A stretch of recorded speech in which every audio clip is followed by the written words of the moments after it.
இயேசு கிறிஸ்துவின் நாமத்தினாலே என்னுடைய அன்பான வாழ்த்துரை நான் உங்களுக்கு தெரிவித்துக் கொள்கிறேன். கர்த்தர் ஆசீர்வதிப்பாராக. இந்த நாள் நமக்கு கர்த்தர் கொடுத்த நாள். இந்த நாளில் நாம் மகிழ்ந்து களிகூற வேண்டும். கர்த்தருக்குள்ளே மகிழ்ச்சியாக இருப்பது உங்களுடைய பலனாக இருக்கிறது. கர்த்தர் நமக்கு வாக்கு கொடுத்திருக்கிறார். கர்த்தருக்குள்ளே சந்தோஷமாக இருங்கள். எப்பொழுதும் கர்த்தருக்குள்ளே சந்தோஷமாக இருங்கள். பாடுகள் வரும்போதும், பிரச்சனைகள் வரும்போதும், வேதனைகள் வரும்போதும், நமக்கு நஷ்டங்கள் இழப்புகள் வரும்போதும் நாம் மகிழ்ச்சியோடு கூட அதை நாம் சகிக்கும் போது கர்த்தர் உங்களை ஆசீர்வதிக்கிறவராக இருக்கிறார். சங்கீதம் 68 அதிகாரத்தில் 11வது வசனத்தை நீங்கள் வாசித்து பார்த்தால், ஆண்டவர் வசனம் தந்தார். இந்த வசனம் என்பது கர்த்தர் நமக்கு கொடுக்குற ஒரு பெரிய ஆசீர்வாதம். இந்த வசனம் சும்மா நமக்கு கிடைக்காது. வேதத்தில் வாசிக்கும் போது யோவான் 3ஆம் அதிகாரத்தில் 27வது வசனத்தை வாசிக்கும் போது, பரலோகத்திலிருந்து கொடுக்கப்பட்டால் ஒழிய ஒருவனும் ஒன்றையும் பெற்றுக்கொள்ள மாட்டான். வசனம் என்று கர்த்தருடைய வார்த்தை வரும்போது அது வசனத்தை நாம் அதிகமாக எனக்கு தான் கர்த்தர் பேசுறது சொல்லி நாம் எடுத்துக்கொண்டு போயிட்டு சொல்ல எந்தெந்த வார்த்தை கொடுக்குறாரோ அந்த வார்த்தை அந்த வசனம் நமக்கு அற்புதங்களை செய்யும். யோவான் 1 அதிகாரத்தில் வாசிக்கும் போது, அதிலே தேவன் இருந்தார், அதிலே அந்த தேவன் அந்த வார்த்தை அனுப்புகிறார். அந்த வார்த்தை நமக்கு மாம்சமாகி கிருபையினாலும் சத்தியத்தினாலும் நிறைந்தவராக நமக்குள்ளே வாசம் பண்ணுகிறார். இந்த வசனத்தை நமக்கு கர்த்தர் கொடுக்கும்போது அந்த வசனத்தின் உள்ள அர்த்தத்தை நமக்கு கற்றுக் கொடுப்பார். அதில் பாருங்கள், அதை பிரசித்தம் பண்ணக்கூடிய கூட்டம் மிகுதி என்று சொல்லி போடுங்க. அதோட பிரசித்தம் பண்ண ஆரம்பிக்க வேண்டும். அவர் சொன்ன வசனத்தை நாம் சொல்ல ஆரம்பிக்கும் போது மனுஷன் அப்பத்தினால் மாத்திரம் அல்ல, தேவனுடைய வாயிலிருந்து புறப்படுகிற ஒவ்வொரு வார்த்தையாலும் பிழைப்பான். அந்த வசனத்தில் வெறுமை கிடையாது, அது ஜீவனுள்ள வார்த்தை. ஏசாயா 66:2 வாசிக்கும் போது, என் ஆவிலே நொறுங்குண்டு என் வசனத்திற்கு நடுங்குறவனா நோக்கி பார்ப்பேன். ஒவ்வொரு வாரமும் நம்ம கர்த்தர் வார்த்தை மூலமாக பேசுவார், வசனமாக பேச இந்த வார்த்தை எனக்கு கர்த்தர் கொடுத்தார் என்று சொல்லி அந்த வார்த்தையை ஏற்றுக்கொண்டு அந்த வார்த்தையை நாம் எடுத்து அப்படி நடக்க ஆரம்பிக்கும் போது நாம் கனி கொடுக்க முடியும். யோவான் 15ஆம் அதிகாரத்தில் வாசிக்கும் போது, என் பிதா திராட்சை தோட்டக்காரர், நான் மெய்யான திராட்சை செடி, நீங்கள் கொடிகள், நீங்கள் என்னிலும் என் வசனம் உங்களை நிலைத்திருக்கும் போது மிகுந்த கனிகளை கொடுப்பீர்கள்.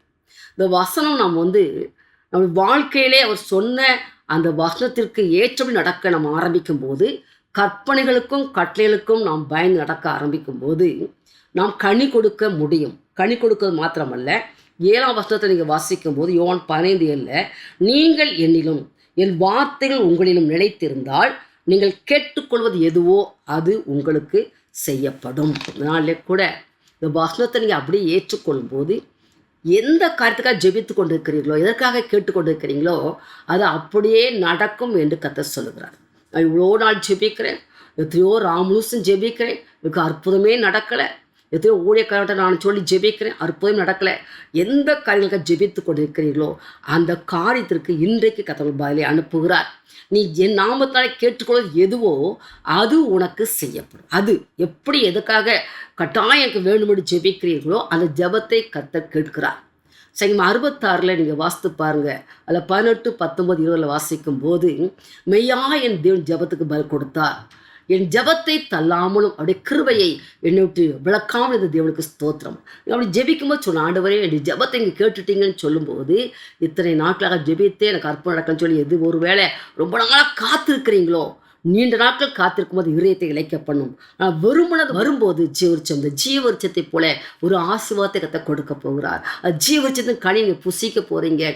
இந்த நாளிலே கூட எதிர்பார்க்கறக்கும் நினைக்கிறதுக்கும் அப்பாற்பட்ட அதிசயங்களை கர்த்தர் செய்ய போகிறார். வேதத்தை நீங்கள் வாசித்து பாருங்கள். 1 சாமுவேல் 1ஆம் அதிகாரத்தில் 17, 18, 19 வாசிக்கும் போது, அன்னாள் வேதத்தில் சொன்னது போல ஜெபித்தால், ஆலயத்தில் உட்கார்ந்து ஜெபித்தால், கண்ணீரோடு ஜெபித்தால், ஆனால் ஜெபித்த பிறகு அதை குறித்து கவலைப்படவே இல்லை.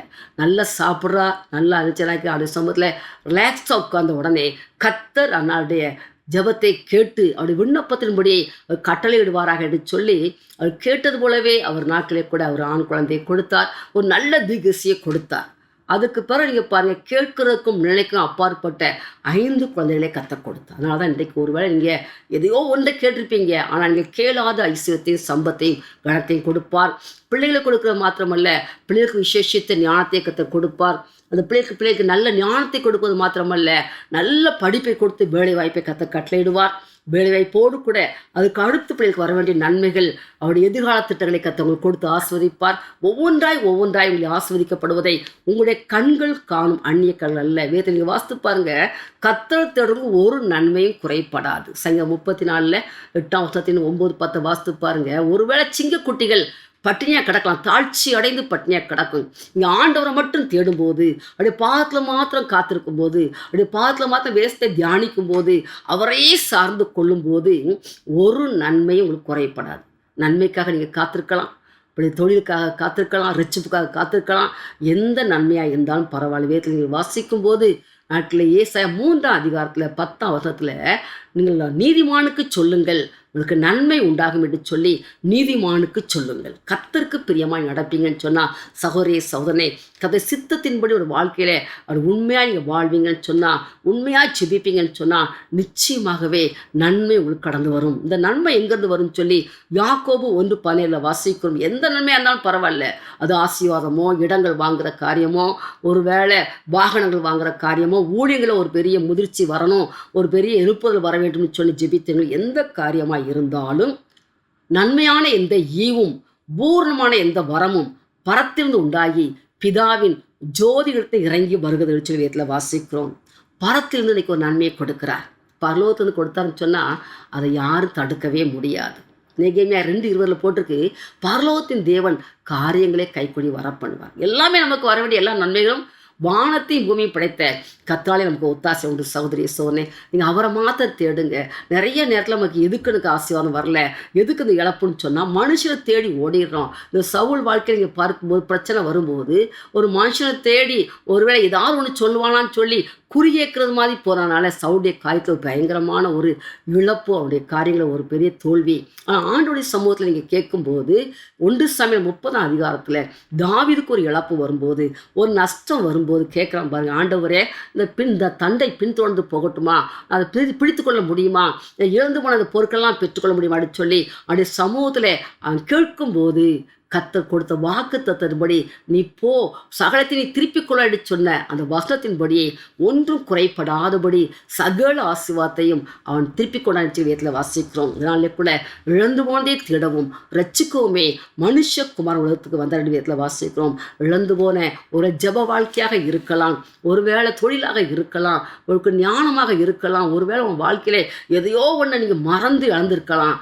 தொலைந்து போன ஒரு பொருளாக இருக்கலாம். எதுவாக இருந்த அந்த நாளிலே கூட ஒன்றும் குறைப்படாதபடி உன் வாழ்க்கையிலே சின்னது நஷ்டம் பெருசு பெரிய காரியம், ஒரு லேண்ட் இழந்திருக்கலாம், ஒரு உங்களுடைய வாழ்க்கையில் எத்தையோ பொருட்கள் இழந்திருக்கலாம், சில உயிரை கூட இழந்திருக்கலாம். ஆனால் ஆண்ட சொன்னாக்களே இழந்து போன அத்தனையும் உனக்கு ஒன்றும் குறைப்படாதபடி உன்னுடைய சந்ததியிலே கர்த்தர் கொடுப்பார், உன் பிள்ளைகளுக்கு கர்த்தர் கொடுப்பார், உங்களுடைய தொழிலே கர்த்தர் நிறைவேற்றி கொடுப்பார். நிச்சயமாகவே உங்களை அவர் ஆஸ்வதிக்கிறவராக இருக்கிறார். அவரை மாத்திரம் சார்ந்து கொள்ளுங்க. கர்த்தரை தேடும்போது அவர் வைத்திருக்கிற நன்மைகளை மனுஷன் எடுக்க முடியாது, அது மனுஷன் கொடுக்கவும் முடியாது. அதை தேவன் உங்களுக்கு நாளிலே கூட வேதத்தில் சொன்னது போல மத்தேயு 16:19 படி 11,000 திறவுகளையே கொடுக்கிறார். உனக்கு வர நன்மைகளை நீங்கள் உங்கள் கையில் கொடுக்கும்போது நீங்கள் அதை பெற்றுக்கொள்ளுங்க. அது உங்களுக்கு ஆசீர்வாதமாக இருக்கும். அந்த சமூகத்தில் நாம் ஜெபிக்கலாம். நன்றி தகப்பனே, இழந்து போன எல்லாவற்றையும் திரும்ப கொடுக்கிறவர் ஐயா. நீங்கள் கேட்டுக்கொள்வது எதுவோ அது உங்களுக்கு செய்யப்படும். நீங்கள் என்னிலும் என் வசனம் அவங்களை இணைத்திருக்கும் போது நிறைய வசனத்தை நாங்கள் வாசிக்கிறோம், கேட்குறோம்ப்பா. ஆனால் வசனத்தில் உள்ள வார்த்தை எனக்கு தான், வசனத்தில் உள்ள அந்த ஒவ்வொரு உறுப்பும் எனக்காக வைக்கப்பட்டுக்குன்னு சொல்லி அவங்க அறியலப்பா. ஆனால் வேதத்தில் வாசிக்கிறோம் ஆண்டவரே, நீங்கள் கொடுத்த வசனம் வெறுமையாக திரும்பாது. விதைக்கிறவனுக்கு விதையையும் புசிக்கிறவனுக்கு ஆகாரத்தை கொடுப்பது எப்படியோ அப்படியே நீங்கள் அனுப்பின காரியம் ஆகும்படி அது வாய்க்கும் என்று வேதத்தில் வாசிக்கிறோம் ஐயா. இந்த வசனத்தை இப்படி கொடுத்துக்கிறீங்க ஆண்டவரே. நாளிலே கூட இழந்து போன சகலத்தை ஒன்றும் குறைப்படாதபடிக்கு திரும்ப கொடுத்து ஆசீர்வதிப்பீராக. நான் அனுப்பிய பெரிய சேனையாகிய வெட்டுக்கிளி பச்சித்த வருஷத்தின் விளைவை திரும்ப அழிப்பே நடவாக்க நிறைவேற்றுவீராக. அப்படியே முகத்தில் உள்ள எல்லா துக்கத்தை நீங்கள் மாற்றுங்கப்பா. பிள்ளைக்கு ஒரு ஆனந்த கழிப்பை கொடுப்பீராக, ஒரு மகிழ்ச்சியை கொடுப்பீராக. நித்திய மகிழ்ச்சி தலைமையில் இருக்கட்டும் ஆண்டவரே. யோபுக்கு நீங்கள் வாக்கு கொடுத்தீங்க. யோபு 9:10 ஆராய்ந்து முடியாத பெரிய காரியங்களையும் எண்ணி முடியாத அதிசயங்களையும் வாழ்க்கை செய்து மயிலப்படும்டா ஜெபிக்கிறோம். தொடர்ந்து பிள்ளைகள் அதிகமாய் காத்திருக்க ஜெபிக்க உண்மை சார்ந்து கொள்ள தேவனுடைய கிருபை பிள்ளைகள் அதிகமாய் நிரப்பி ஆசீர்வதிக்கும்படியாக ஜெபிக்கிறேன். இயேசு கிறிஸ்துவின் நாமத்திலும் பிதாவே, ஆமென்.